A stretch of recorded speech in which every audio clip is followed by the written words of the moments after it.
Yo, what's up guys? It's been a while since I posted on my channel and I've been running out of ideas in regards to Pokemon videos because let's be honest, Pokemon is kind of boring right now even with the DLC out. It's just a testament as to how far down Pokemon is right now. But anyways, I'm here to talk about gimmicks, Pokemon gimmicks. So as of Generation 9, we ended up getting 4 gimmicks, main features, whatever you want to call them, in the main series lines of this franchise. It happened to be Megas, Z moves, Dynamax, and Terrestrialization. In today's video, I'm pretty much going to talk about which one is the worst. Best to worst, I mean, number one is probably undisputed for a lot of people's opinions, just simply because it is what it is and nostalgia factor and all that. I'm pretty much giving it away. Let's get right into it. But before we do, please like and subscribe. Turn on notification bell, very important, so you guys don't miss out on any videos or giveaways that might be happening very soon. I've been putting off a little bit because again, I've been uninspired lately, but now it's time to go back into our usual upload rate. So appreciate if you guys do all that for me. All right, first and foremost, the best feature, gimmick, megas. I mean, I don't really have to talk about this. I went over this in my Kalos video or the 10th anniversary of X and Y. Megas were the best thing that happened to Pokemon, arguably all time, due to the fact that, you know, Pokemon that were forgotten in time definitely got a rebuff and got a lot better, and people cared more about these Pokemon. But also, Mega Evolutions were such a fresh, unique battle feature at the time, and they still are to this very day. It's very sad to not see Megas being transcending into other future generations.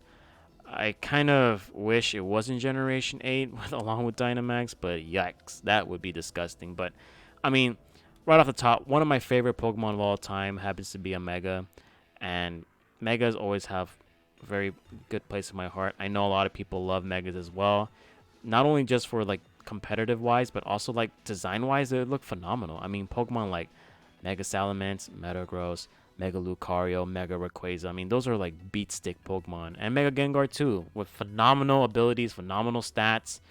Obviously, there's a couple exceptions like Mega Arduino, but regardless, Mega's overall the best gimmicks ever. It's hard to debate anything else besides that. And yeah, Megas, man, they're just awesome. I have a lot to say about Megas, and I kind of wish, again, that they were in future Pokemon games, but maybe in a remake in the distant future, we will see them again, but right now they're stuck in time. But arguably the best thing that ever happened to Pokemon. Up next, we got Z moves. Now, Z moves are very interesting to me because some people don't like Z moves. Maybe it's because people correspond to Generation 7 as a not so great generation due to a lot of changes of Generation 7 that brought into the franchise, aka removing gyms, basically Pokemon transportation becoming a major thing now. And while I do agree with those sentiments, I do think Z-moves were an okay. They were an okay gimmick. Definitely, there were certain moves on signature Pokemon that definitely made Z-moves way busted, like Como, Marshadow, Mew. You know, when they have their own signature Mew Z-moves in Ultra Sun and Moon. I think Ultra Sun and Moon is where we saw Z moves become more of a like, holy crap, they're actually getting way more broken than they're supposed to be. But Z moves complement a lot of Pokemon that just need to get a little push over the edge. A push that isn't so great to the point that it becomes primarily broken, but rather like, hey, you want to get over this counter or this is becoming annoying. You know, you can push this button right here and fire off a once per battle move. And that's something very interesting to know. A once per battle, not like the other gimmicks that we see later on where they are lasting for more than one turn. I think Z moves are perfectly balanced outside of a few Pokemon, you know, due to the fact that there are also secondary effects when it comes to Z moves. But Z moves is just like a, you know, let's nuke this Pokemon in front of us and let's get this over with. Get rid of that matchup problem that we may have and, you know, clean path for the rest of the team. So there you have it with Z moves. And then I'm going to go into terrestrialization. This is the more recent gimmick that was introduced in Scarlet and Violet. And I think terrestrialization has been a heated debate on whether it is truly broken or not. I personally think on certain Pokemon it is, especially when it comes down to certain situations. Like if you have to really click the super effective move against a Pokemon, but you don't know their Terra typing, it becomes a a 50-50 situation. And honestly, I will admit I'm not the greatest player in the world, but I managed to lose those 50-50s and eventually the games because I, clicked the wrong move. That was supposed to be the right move. Terra definitely makes stab moves even more powerful than they're supposed to. And I don't really see Terra being something nostalgic down the road. I don't see it being unique in comparison to, something like Megas, where Megas give Pokemon a new identity. Terastallization, yeah, it gives them new identity. It just changes their typing. I mean, and yeah, it does last for the entirety of the battle until that Pokemon faints.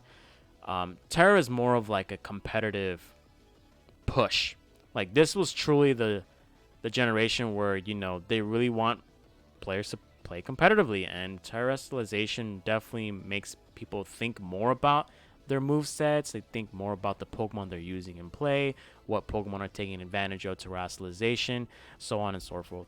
But I do think that this feature here, gimmick, is kind of broken in a sense that you can ultimately win or lose games by correctly guessing or not correctly guessing the typings of a Pokemon. And it's way more punishing than Megas and way more punishing than Megas and Z moves. Again, this lasts for the entire battle. It's not just, a 1 to 3 turn destruction. But now I'm going to talk about the worst gimmick. Yes, and this is probably what's going to be the title of this video. The worst Pokemon gimmick of all time is Dynamax. So let me get this straight. I can Dynamax any kind of Pokemon for 3 turns, double their HP essentially. Their moves basically become nukes. All moves, not just one move. All moves end up becoming 100 plus base power moves depending on what they are. And they have secondary effects. Yeah, get the hell out of here. I don't know what they were thinking Generation 8. And if you guys play Smogon or you, yeah, this shit got banned.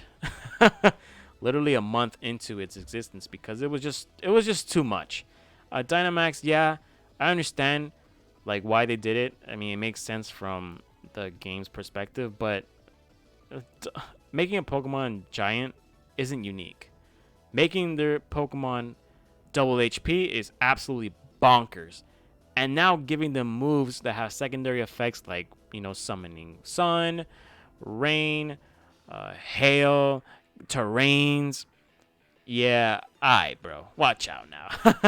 Completely unnecessary, and I think this is probably the worst one. And of course, because it's Generation 8, and I always love to slander Generation 8 for what it is, but it doesn't give Dynamax any good looks in a generation where people truly frown upon what Game Freak had created at the time. And yes, people are going to argue, well, it's one of the best-selling games on the Switch. Who the fuck cares about sales? It's still the worst gimmick ever. It's not even, if this is on like your top 2, go to a therapist. Go see a psychiatrist because you're insane. I don't see Dynamax becoming something that people are nostalgic for down the road because it's dumb. Just, Pokemon becoming bigger. And yes, there are, Gigantamax where Pokemon look unique, that's pretty cool, but I kind of wish all Pokemon did that rather than a select few. As well as, the stats and the secondary effects of moves. Yeah, it's bonkers. Really bonkers. And pretty much if you Dynamax first and you just waste your Dynamax opportunities whatsoever, you basically lost the game because your opponent is just going to Dynamax back at you, and it just becomes essentially broken. Pokemon like Gyarados and Hawlucha were like notorious for being such demonic threats because of, flying type moves, boosting in speed, and then you have fighting type moves. It was just a whole lot of mess in comparison with even more crazier abilities like Moxie, and oh man, it's just nasty, bro. I don't know what they were thinking in creating Dynamax, Gigantamax, but definitely the worst gimmick of all time in Pokemon. And we're gonna end the video right there. Let me know what you guys think about Pokemon gimmicks. Which one's your favorite? Which one's your least favorite? Do you agree with my list? Do you not? Let me know in the comment section down below. It's your boy Franklin signing out. Peace.